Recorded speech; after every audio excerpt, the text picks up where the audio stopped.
Bismillah ar-Rahman ar-Rahim. Assalamu alaikum wa rahmatullahi ta'ala wa barakatuh.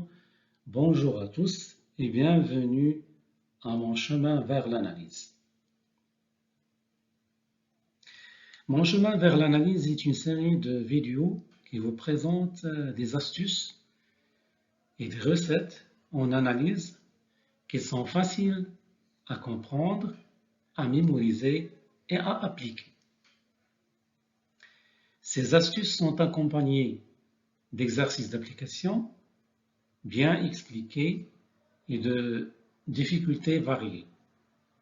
Allons-y au premier vidéo de cette série qui sera consacrée au domaine de définition d'une fonction.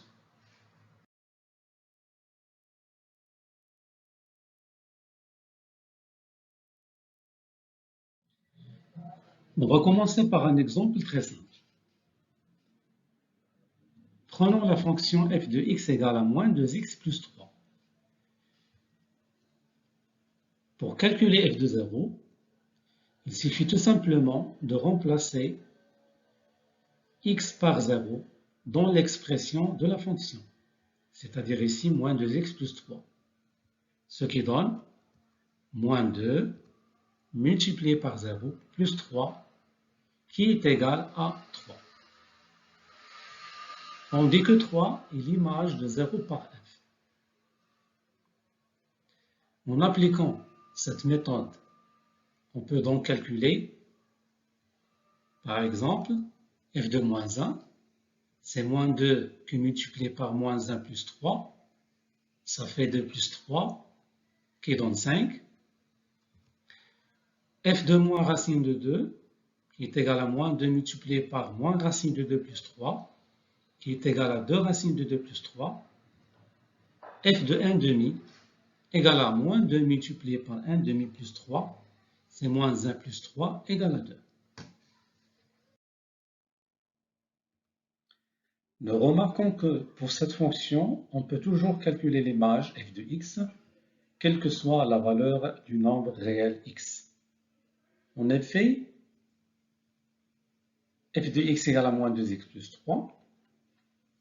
Tout d'abord, on peut calculer la valeur y égale à moins 2x qui existe dans R.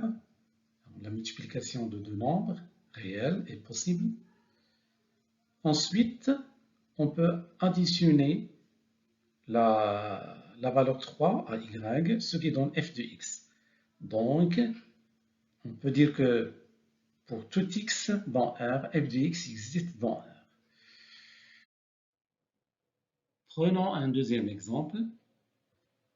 Il s'agit de la fonction f de x égale à 2x divisé par x moins 3, une fonction fractionnelle.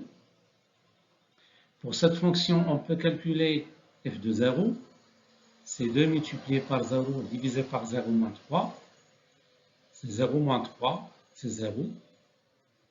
On peut aussi calculer f de 1, c'est 2 fois 1 divisé par 1 moins 3, ce qui donne 2 divisé par moins 2, c'est moins 1. Également, on peut calculer f de racine de 2, c'est 2 multiplié par racine de 2 divisé par racine de 2 moins 3. Et donc, en multipliant par l'expression conjuguée, racine de 2 plus 3, on trouve 4 plus 6 racine de 2 divisé par racine de 2 au carré moins 3 au carré est égal à moins 4 plus 6 racine de 2 divisé par 7.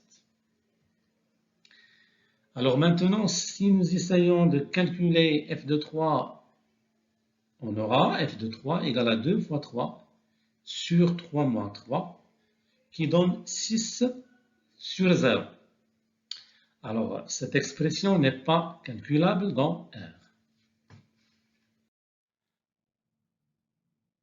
On peut donc regarder une fonction comme une machine de calcul qui prend une variable x et fournit son image f de x. Étant donné une fonction f et un nombre réel x, avant de calculer f de x, il faut s'assurer que f de x existe.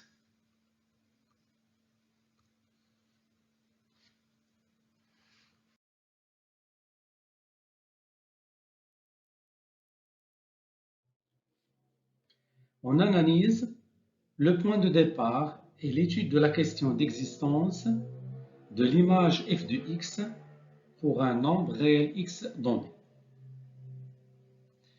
Nous avons la définition suivante.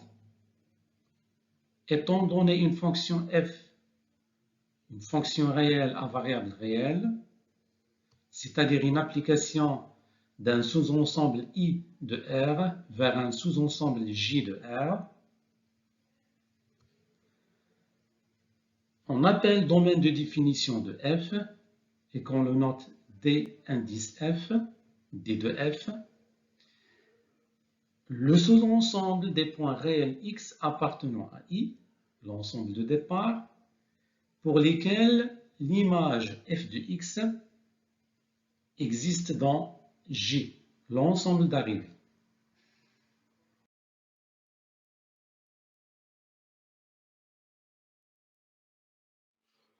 Alors, voici des exemples de fonctions qui sont définies partout dans R, c'est-à-dire des fonctions pour lesquelles d de f égale à R. Bon, on trouve en premier lieu les fonctions constantes, f de x égale à k, la fonction valeur absolue, f de x égale à valeur absolue de x, les fonctions polynômes,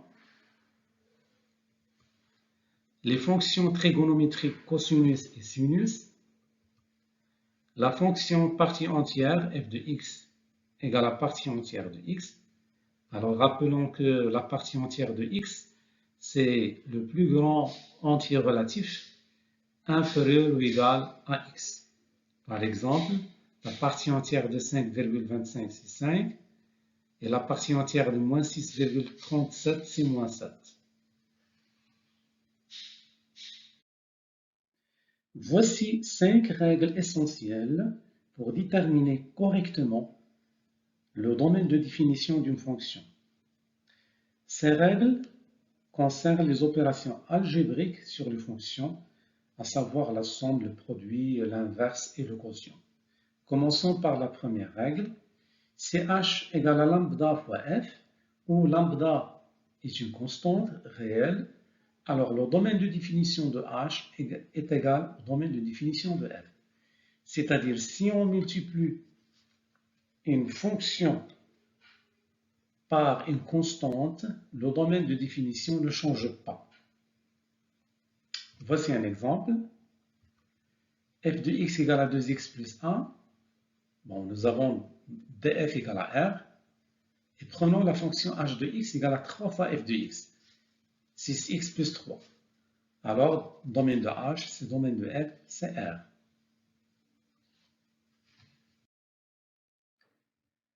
La deuxième règle concerne la somme de deux fonctions. Soit h égale à f plus g, nous avons le domaine de définition de h, c'est le domaine de définition de f, inter le domaine de définition de g. C'est-à-dire, on doit calculer l'intersection de deux ensembles. Voici un exemple. Prenons la fonction 3x plus racine de x plus 1. Donc, je vais la regarder comme 3x plus la fonction racine de x plus 1. La fonction f de x égale à 3x, le domaine de définition, c'est R. Et la fonction g de x, c'est racine de x plus 1, de domaine R+. Alors, le domaine de h, f de x plus g de x égale à 3x plus racine de x plus 1, c'est l'intersection de R avec R+, qui est égal à R+. La troisième règle concerne la différence de deux fonctions. Si h égale à f moins g, alors le domaine de définition de h, c'est l'intersection des domaines de définition des fonctions f et g. Un exemple, prenons la fonction 1 sur racine de valeur absolue de x moins 1, moins 1 sur x plus 1 fois x moins 2. Alors la fonction f de x égale à 1 sur la valeur absolue de x moins 1, dont le domaine de définition c'est r moins moins 1, 1, c'est-à-dire l'ensemble des points réels pour lesquels la fonction valeur absolue de x moins 1 ne s'annule pas. Donc, nous savons que valeur absolue de x moins 1 égale à 1, si et seulement si la valeur absolue de x égale à 1, si et seulement si x égale à moins 1 ou 1. Et donc, le domaine de définition, c'est R auquel on retranche moins 1, 1. G de x égale à 1 sur racine carrée de, 1 sur x plus 1 multiplié par x moins 2. Alors ici, le dénominateur x plus 1 fois x moins 2 s'annule lorsque x égale à moins 1 ou x égale à 2. Et donc, le domaine de définition de G, c'est R moins moins 1, 2. Par conséquent, le domaine de définition de la fonction h, leur différence, c'est l'intersection de R moins moins 1, 1 avec R moins moins 1, 2. Ce qui fait domaine de h égale à R moins moins 1, 1, 2. Alors la quatrième règle concerne la multiplication de deux fonctions. Si h est égal à f ou g, alors le domaine de h, c'est l'intersection du domaine de f avec le domaine de g. Exemple, on va étudier le domaine de définition de cos 1 sur x multiplié par 1 sur x moins 2pi. Le domaine de définition de f, c'est R étoile, parce que le cosinus il est partout défini, donc il faut que x soit différent de 0 pour pouvoir calculer 1 sur x. Le domaine de définition de g, qui est égal à 1 sur x moins 2pi, c'est R moins 2pi, parce que x moins 2pi s'annule au point de pi, et donc il faut retrancher ce point de l'ensemble R. Alors on peut regarder h de x qui est égal à cos 1 sur x fois 1 sur x moins 2pi comme le produit de f ou g. Et donc le domaine de h, c'est l'intersection R étoile inter R moins 2pi. Donc c'est R étoile moins 2pi.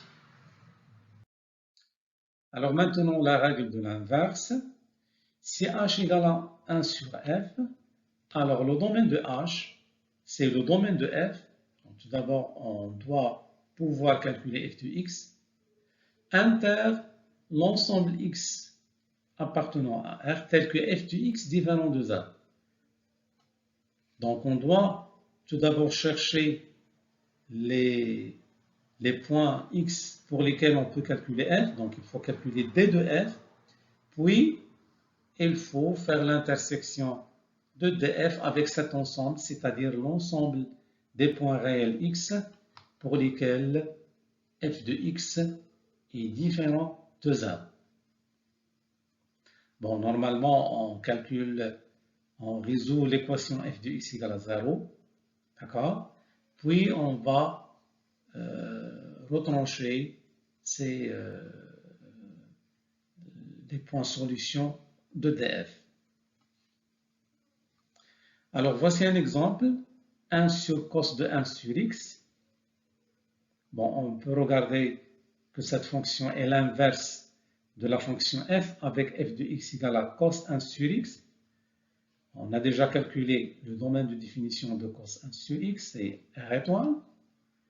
Et maintenant, en appliquant cette règle, le domaine de définition de 1 sur cos 1 sur x, c'est R étoile, c'est le domaine de f, inter x appartenant à R tel que cos de 1 sur x différent de 0.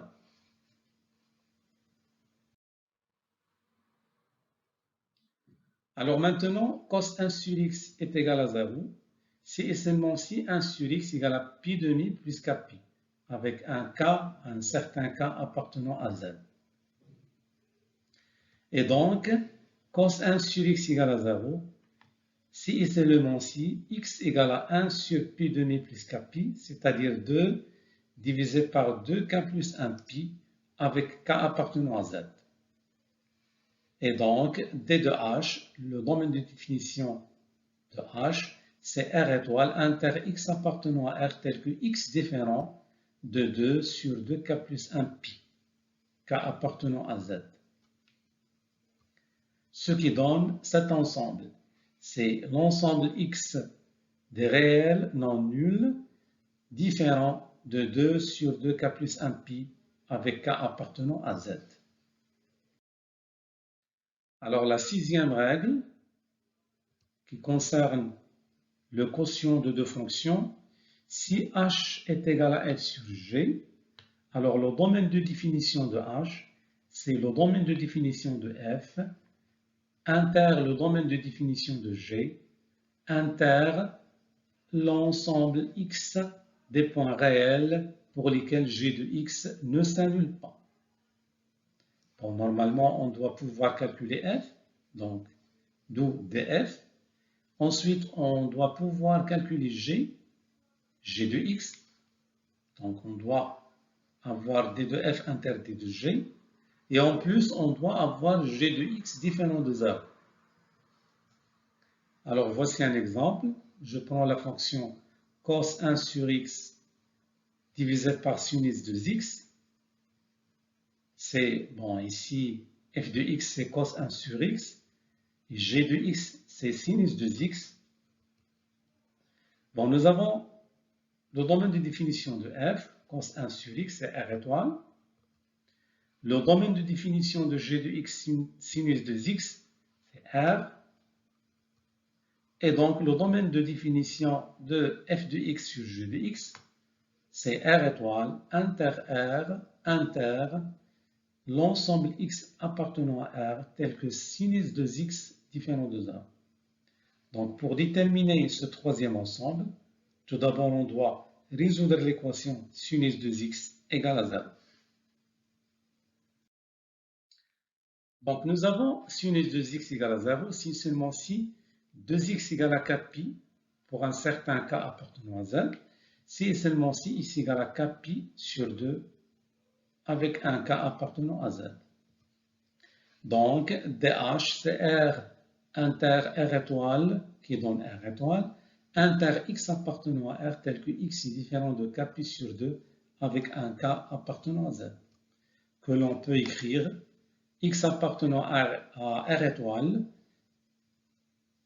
tel que x est différent de kpi sur 2 avec k appartenant à z.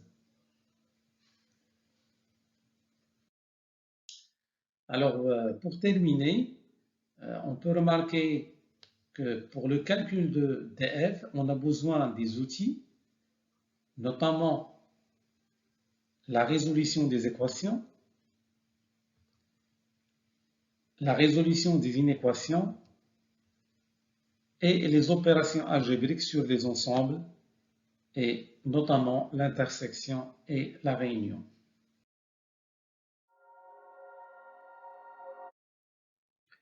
Alors, essayons de faire les exercices suivants. Déterminer les domaines de définition des fonctions suivantes. Voici les fonctions auxquelles on va chercher le domaine de définition.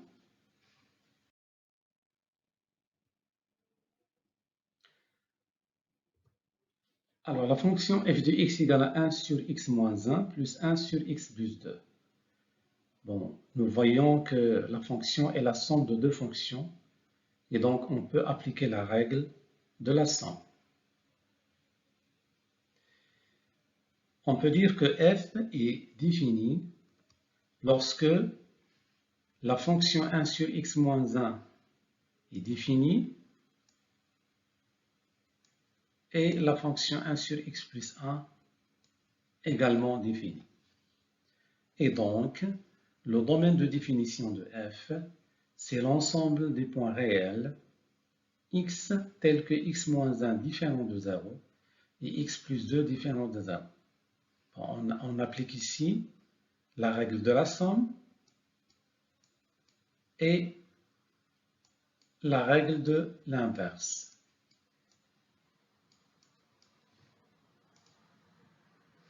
Ce qui donne d de f égale à x appartenant à R tel que x différent de 1 et x différent de moins 1, que l'on peut écrire sous forme d'intervalle. C'est moins l'infini moins 2, union moins 2, 1, union 1 plus l'infini. Trois intervalles ouverts. La deuxième fonction, f de x égale à 1 sur x moins 1 fois x plus 3. Donc, on peut déjà voir que f, c'est l'inverse d'une fonction g, avec g de x égale à x moins 1 moins 2 fois x plus 3. Alors, le domaine de g, c'est R, mais on doit chercher l'ensemble des points x tels que g ne s'annule pas. F est alors défini lorsque x moins 2 fois x plus 3 est différent de 0. On résout donc l'équation x moins 2 fois x plus 3 égale à 0, ce qui est équivalent à x égale à 2 ou x égale à moins 3. Et donc, le domaine de f, c'est l'ensemble des points réels x tels que x différent de 2 et x différent de moins 3, c'est-à-dire c'est moins l'infini moins 3 ouvert, union moins 3 ouvert, 2 ouvert, union 2 ouvert plus l'infini. Maintenant, la troisième fonction, f de x égale à 1 sur x carré moins 1. On peut aussi appliquer la règle de l'inverse. Donc, f sera défini lorsque la quantité x carré moins 1 est différente de 0. Or, x carré moins 1 égale à 0, si et seulement si x carré égale à 1, si et seulement si x égale à plus ou moins 1. Et donc, le domaine de définition de f, c'est x appartenant à R, tel que x différent de moins 1 et x différent de 1, que l'on peut écrire sous cette forme.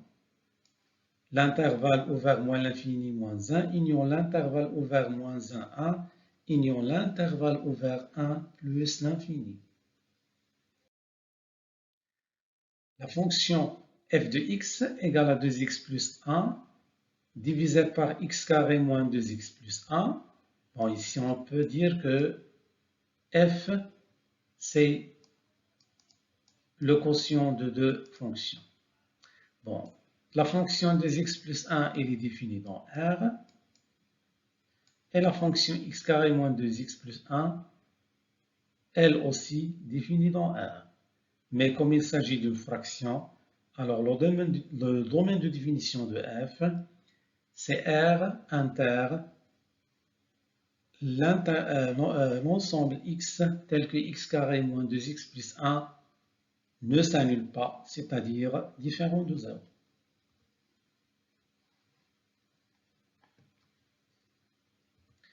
Alors, x carré moins 2x plus 1 égale à 0, ce qui équivaut à x moins 1 au carré égale à 0, c'est-à-dire x égale à 1.